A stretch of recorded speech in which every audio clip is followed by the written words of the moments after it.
Hello दोस्तों, आपका स्वागत है रंजीत सिंह जी के स्टडी यूट्यूब चैनल में। दोस्तों, आज हम लोग जीके के 50 महत्वपूर्ण प्रश्नों को करने वाले हैं। ये प्रश्न आपके सभी प्रतियोगी परीक्षाओं के लिए बहुत महत्वपूर्ण होंगे, इसलिए वीडियो को पूरा अंत तक जरूर देखिएगा।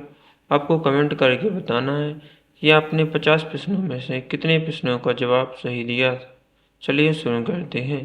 आपका पहला प्रश्न है, क्षेत्रफल के प्रतिशत की दृष्टि से सर्वाधिक सिंचित राज्य कौन सा है? आपके ऑप्शन है option A Uttar Pradesh, option B Haryana, option C Punjab, option D Bihar. आपका सही जवाब होगा ऑप्शन सी पंजाब।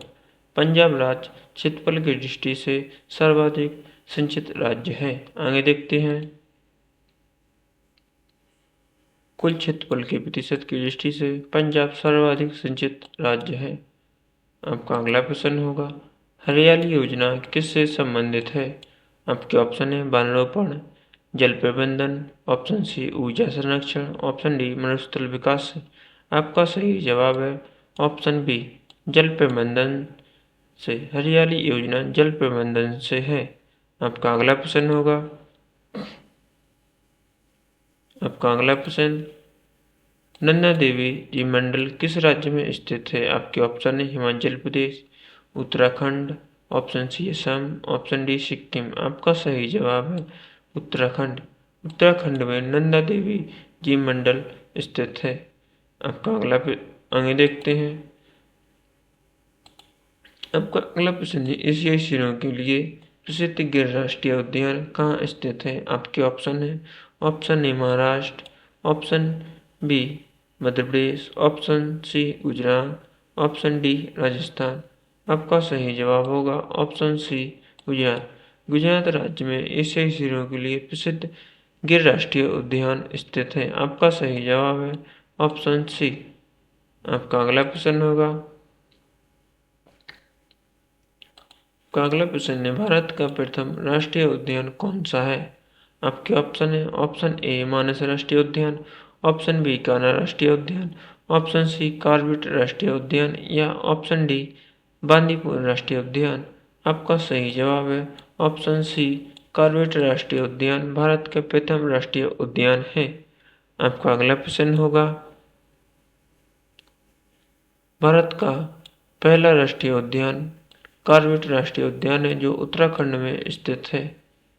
आपका अगला प्रश्न होगा, भारत का प्रथम तितली उद्यान कहाँ स्थित है? आपके ऑप्शन है option A Kolkata, option B Bengaluru, option C Bhopal, option D Dehradun. Bharat का प्रथम तितली उद्यान कहाँ स्थित है? आपका सही जवाब है ऑप्शन बी बेंगलुरु में भारत का प्रथम तितली उद्यान स्थित है। आपका सही जवाब ऑप्शन बी। भारत का प्रथम तितली उद्यान बंदरघट्टा जैविक उद्यान है। यह बेंगलुरु और कर्नाटक में स्थित है। आपका अगला प्रश्न होगा, राजाजी राष्ट्रीय पार्क किसके लिए प्राकृतिक आवास है? आपके ऑप्शन है एशियाई हाथी या गैंडा या तेंदुआ या बाघ। दोस्तों, आपका सही जवाब है ऑप्शन ए एशियाई हाथी। आगे देखते हैं। दोस्तों, वीडियो पसंद आए तो वीडियो को लाइक और चैनल को सब्सक्राइब जरूर करें। अपने दोस्तों के साथ शेयर जरूर करें। राजाजी राष्ट्रीय पार्क एशियाई हाथी के लिए एक प्राकृतिक आवास है। आपका अगला प्रश्न होगा, विश्व वन्यजीव कोष WWF का प्राकृतिक क्या है? आपके ऑप्शन है ऑप्शन ए बाघ, ऑप्शन बी सफेद हाथी, ऑप्शन सी लाल पांडा या ऑप्शन डी गैंडा। आपका सही जवाब ऑप्शन सी लाल पांडा विश्व वन्यजीव कोष का प्रतीक है। आपका सही जवाब है ऑप्शन सी। आपका अगला प्रश्न होगा, विश्व वन्यजीव कोष WWF का प्रतीक लाल पांडा है। आपका अगला प्रश्न होगा, भारत में वन्यजीव संरक्षण अधिनियम कब लागू हुआ था? आपके ऑप्शन है ऑप्शन ए 1952 या ऑप्शन बी 1972 या ऑप्शन सी 1986 या ऑप्शन डी 2002। आपका सही जवाब होगा ऑप्शन बी 1972 को भारत में वन्यजीव संरक्षण अधिनियम लागू हुआ। आगे देखते हैं। भारत में वन्यजीव संरक्षण अधिनियम 1972 में लागू हुआ था। आपका अगला प्रश्न होगा, विश्व की सबसे बड़ी खारे जल की झील कौन सी है? आपके ऑप्शन है ऑप्शन ए सुप्रिया झील, ऑप्शन ए विक्टोरिया झील, ऑप्शन सी कैस्पियन सागर झील या ऑप्शन डी बैकाल झील। आपका सही जवाब है कैस्पियन सागर झील विश्व की सबसे बड़ी खारे पानी की झील है। आपका सही जवाब ऑप्शन सी। आपका अगला आगे देखते हैं। कैस्पियन सागर विश्व की सबसे बड़ी खारे पानी की झील है। आपका अगला प्रश्न होगा वायुमंडल में सर्वाधिक मात्रा में विद्वान अक्रिय गैस कौन सी है? आपके ऑप्शन है option A helium, option B neon, option C argon, option D krypton. आपका सही जवाब होगा ऑप्शन सी आर्गन गैस वायुमंडल में सर्वाधिक मात्रा में विद्वान है। आपका सही जवाब है ऑप्शन सी। आपका अगला प्रश्न होगा आर्गन वायुमंडल में सर्वाधिक मात्रा में विद्वान अक्रिय गैस है। आपका अगला प्रश्न है सबसे चमकीला ग्रह कौन सा है? आपके ऑप्शन है ऑप्शन ए मंगल ग्रह, ऑप्शन बी बृहस्पति, ऑप्शन सी शुक्र ग्रह या ऑप्शन डी शनि। सबसे चमकीला ग्रह शुक्र ग्रह है। आपका सही जवाब है ऑप्शन सी। आगे देखते हैं। शुक्र ग्रह सबसे चमकीला ग्रह है जिसे भोर का तारा या शाम का तारा भी कहा जाता है। आपका अगला प्रश्न होगा संपूर्ण भारत के कितने प्रतिशत भूभाग पर पर्वत और पहाड़ियों का विस्तार है? आपका सही जवाब होगा ऑप्शन ए लगभग 10.6% पर पर्वत और 18.5 पर पहाड़ियां स्थित हैं। आपका अगला प्रश्न होगा लगभग 10.6% भूभाग पर पर्वत और 18.5% भूभाग पर पहाड़ियां स्थित हैं। पठार 27.7% भूभाग पर पाए जाते हैं। आपका अगला प्रश्न होगा भारत में समुद्र तट रेखा वाले राज्यों की कुल संख्या कितनी है? आपके ऑप्शन है ऑप्शन ए 7 या ऑप्शन बी 8 या ऑप्शन सी 9 या ऑप्शन डी 10। आपका सही जवाब है ऑप्शन सी 9। भारत में समुद्र तट रेखा वाले राज्यों की कुल संख्या 9 है। आपका अगला प्रश्न होगा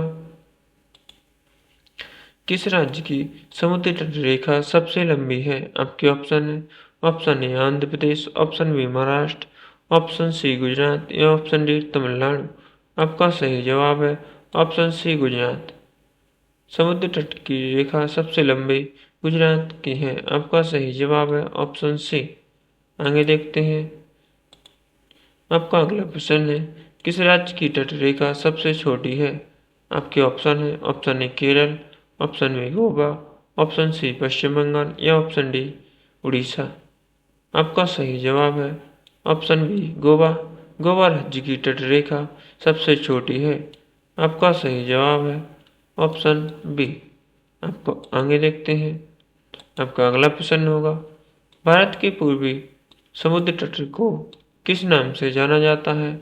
आपके ऑप्शन है ऑप्शन ए कोंकण तट, ऑप्शन बी मालाबार तट, ऑप्शन सी कोरोमंडल तट या ऑप्शन डी काठियावाड़ तट। आपका सही जवाब है ऑप्शन सी कोरोमंडल तट। भारत के पूर्वी समुद्र तट को कोरोमंडल तट के नाम से जाना जाता है। आपका सही जवाब है ऑप्शन सी। आपका अगला प्रश्न देखते हैं। भारत के पूर्वी समुद्र तट को कोरोमंडल तट के नाम से जाना जाता है।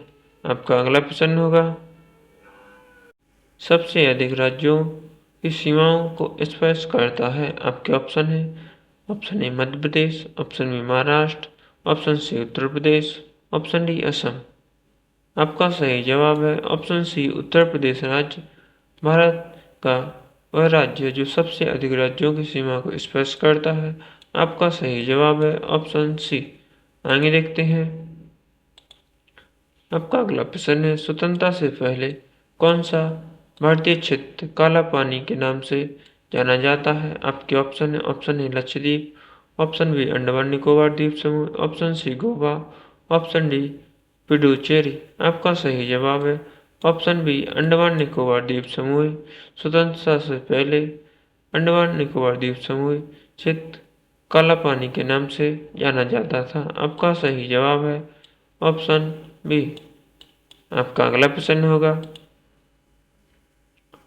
आपका अगला प्रश्न है, वर्ष 1953 में जब आंध्र प्रदेश एक अलग राज्य बना तब उसकी राजधानी क्या थी?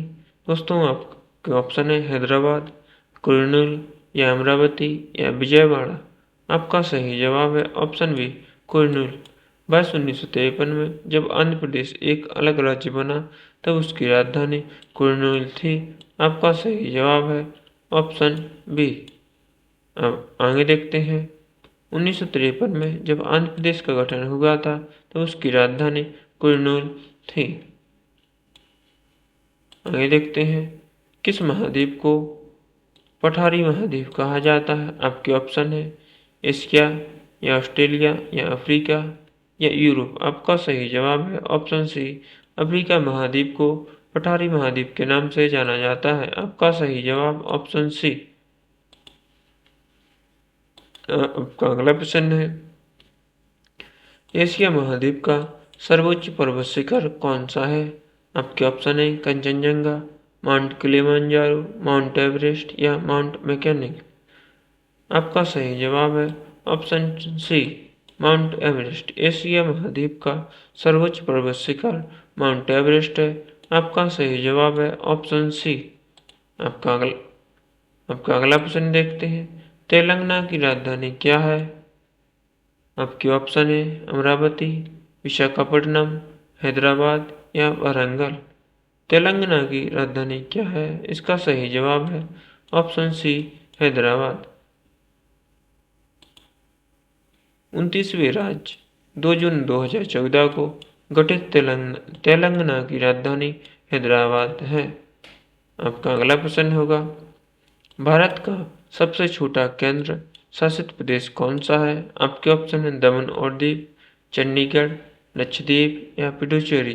भारत का सबसे छोटा केंद्र शासित प्रदेश लक्षद्वीप है। आपका सही जवाब है ऑप्शन सी। आपका अगला प्रश्न होगा, भारत में सर्वाधिक वर्षा वाला क्षेत्र कौन सा है? आपके ऑप्शन है गुजरात का रण या पश्चिमी घाट हिमालय क्षेत्र तथा मेघालय या दक्कन का पठार या कोरोमंडल तट। आपका सही जवाब है ऑप्शन बी पश्चिमी घाट हिमालय क्षेत्र तथा मेघालय भारत में सर्वाधिक वर्षा वाला क्षेत्र है। आपका अगला प्रश्न होगा, भूकंप से उत्पन्न विनाशकारी समुद्री तरंगों को जापान में क्या कहते हैं? आपके ऑप्शन है एलाइंस, टोर्नेडो, सुनामी या चक्रवात। आपका सही जवाब है ऑप्शन सी सुनामी। भूकंप से उत्पन्न विनाशकारी समुद्री तरंगों को सुनामी कहते हैं। आपका सही जवाब ऑप्शन सी। आपका अगला प्रश्न होगा, जापान में भूकंप से उत्पन्न विनाशकारी समुद्री तरंगों को सुनामी कहते हैं। आपका अगला प्रश्न, पृथ्वी की सतह के नीचे द्रवीभूत सेल क्या कहलाते हैं? आपके ऑप्शन है लावा, मैग्मा या बेसाल्ट या सिल्ट। आपका सही जवाब है ऑप्शन बी मैग्मा। पृथ्वी की सतह से के नीचे द्रवीभूत सेल मैग्मा कहलाते हैं। आपका सही जवाब ऑप्शन बी। आगे देखते हैं, पृथ्वी की सतह के नीचे द्रवीभूत सेल पिघली हुई चट्टान को मैग्मा कहलाती है। आपका अगला प्रश्न होगा, भूगोल का जनक किसे कहा जाता है? आपके ऑप्शन है हेरोडोटस या हिकेटियस या एरिस्टोस्थनीज या अरस्तु को। आपका सही जवाब होगा हिकेटियस को भूगोल का जनक कहा जाता है। आगे देखते हैं, हिकेटियस को भूगोल का जनक कहा जाता है जबकि एरिस्टोस्थनीज ने जियोग्राफी का शब्द का प्रयोग किया था। आपका अगला प्रश्न होगा, सूर्य से सबसे नजदीक स्थित ग्रह कौन सा है? आपके ऑप्शन है पृथ्वी, शुक्र, बुध या मंगल। आपका सही जवाब है ऑप्शन सी बुध ग्रह सूर्य से सबसे नजदीक स्थित है। आगे देखते हैं, आपका अगला प्रश्न है, किस ग्रह को भोर का तारा या शाम का तारा कहा जाता है? आपके ऑप्शन है बुध, शुक्र या मंगल या बृहस्पति। आपका सही जवाब है ऑप्शन सी ऑप्शन बी शुक्र ग्रह को भोर का तारा कहा जाता है। आगे देखते हैं, शुक्र ग्रह को भोर का तारा या शाम का तारा भी कहा जाता है। आपका अगला प्रश्न होगा, सौरमंडल में क्षुद्र ग्रह किन दो ग्रहों के मध्य पाए जाते हैं? आपके ऑप्शन है, ऑप्शन ए पृथ्वी और मंगल, ऑप्शन बी मंगल और बृहस्पति के बीच, ऑप्शन सी शनि और वरुण के बीच, ऑप्शन डी शुक्र और पृथ्वी के बीच। सौरमंडल में क्षुद्र ग्रह मंगल और बृहस्पति के बीच पाए जाते हैं। आपका सही जवाब है ऑप्शन बी। आगे देखते हैं, क्षुद्र ग्रह छोटे छोटे खगोलीय पिंड मंगल और बृहस्पति ग्रहों के मध्य पाए जाते हैं। आपका अगला प्रश्न होगा, भारतीय मौसम विज्ञान विभाग के अनुसार वर्षा का दिन वह होता है जब वर्षा की मात्रा 24 घंटे में कितनी होती है? दोस्तों, इसका सही जवाब होगा ऑप्शन सी 5 मिलीमीटर से ऊपर। आगे देखते हैं, वर्षा का दिन तब माना जाता है जब 24 घंटे में वर्षा की मात्रा 5 मिलीमीटर से ऊपर होती है। आपका अगला प्रश्न होगा, भारत के उत्तरी मैदानों में शीत ऋतु में वर्षा किससे होती है? इसका सही जवाब है ऑप्शन बी पश्चिमी विक्षोभ और तमिलनाडु का कोरोमंडल तट से। आगे देखते हैं, शीत ऋतु में होने वाली वर्षा के दो क्षेत्र हैं, पश्चिमी उत्तर भारत जो दिसंबर से मार्च तक और तमिलनाडु का कोरोमंडल तट।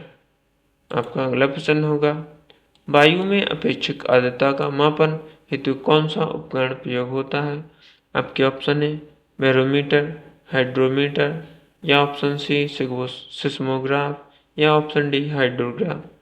आपका सही जवाब है ऑप्शन डी हाइड्रोग्राफ वायु में अपेक्षित आर्द्रता मापन हेतु उपकरण होता है। आगे देखते हैं, वायु में अपेक्षित आर्द्रता मापन हेतु हाइड्रोग्राफ उपकरण का उपयोग किया जाता है। आपका अगला प्रश्न है, रिक्टर स्केल का उपयोग किसके मापने में किया जाता है? आपके ऑप्शन है, ऑप्शन ए वायु दाब, ऑप्शन बी वर्षा, ऑप्शन सी भूकंप के झटके, ऑप्शन डी ध्वनि की तीव्रता। आपका सही जवाब ऑप्शन सी भूकंप के झटके। रिक्टर स्केल का प्रयोग भूकंप के झटके मापने में किया जाता है। आपका सही जवाब ऑप्शन सी। आगे देखते हैं, आपका अगला प्रश्न है, सौरमंडल का दूसरा सबसे बड़ा ग्रह कौन सा है? आपके ऑप्शन है, ऑप्शन ए बृहस्पति, ऑप्शन बी शनि, ऑप्शन सी अरुण, ऑप्शन डी वरुण। आपका सही जवाब है शनि। सौरमंडल का दूसरा सबसे बड़ा ग्रह शनि है। आपका सही जवाब है ऑप्शन बी। आगे देखते हैं, शनि सौरमंडल का दूसरा सबसे बड़ा ग्रह है। आपका अगला प्रश्न होगा, सौरमंडल का जन्मदाता किसे कहा जाता है? आपके ऑप्शन है, ऑप्शन ए चंद्रमा को, ऑप्शन बी सूर्य को, ऑप्शन सी पृथ्वी को या ऑप्शन डी मंगल को। सौरमंडल का जन्मदाता सूर्य को कहा जाता है। आपका सही जवाब है ऑप्शन बी। आगे देखते हैं, सूर्य को सौरमंडल का जन्मदाता कहा जाता है। आपका अगला प्रश्न है, पृथ्वी की जुड़वा बहन ग्रह का नाम क्या है? आपके ऑप्शन है, ऑप्शन ए मंगल ग्रह, ऑप्शन बी बृहस्पति, ऑप्शन सी शुक्र ग्रह, ऑप्शन डी बुध। पृथ्वी की जुड़वा बहन किस ग्रह को कहा जाता है? इसका सही जवाब है ऑप्शन सी शुक्र ग्रह को पृथ्वी की जुड़वा बहन कहा जाता है। इसका सही जवाब ऑप्शन सी। आगे देखते हैं, शुक्र ग्रह का आकार पृथ्वी के आकार से लगभग बराबर है, इसलिए इसे पृथ्वी की बहन या जुड़वा ग्रह कहा जाता है। आपका अगला प्रश्न है, चाय बागानों के लिए उपरोक्त मिट्टी कौन सी है? आपके ऑप्शन है क्षारीय मिट्टी, ऑप्शन बी अम्लीय मिट्टी, ऑप्शन सी जलोढ़ मिट्टी, ऑप्शन डी काली मिट्टी। आपका सही जवाब है ऑप्शन बी अम्लीय मिट्टी चाय बागानों के लिए उपयुक्त मिट्टी है। आपका अगला प्रश्न होगा,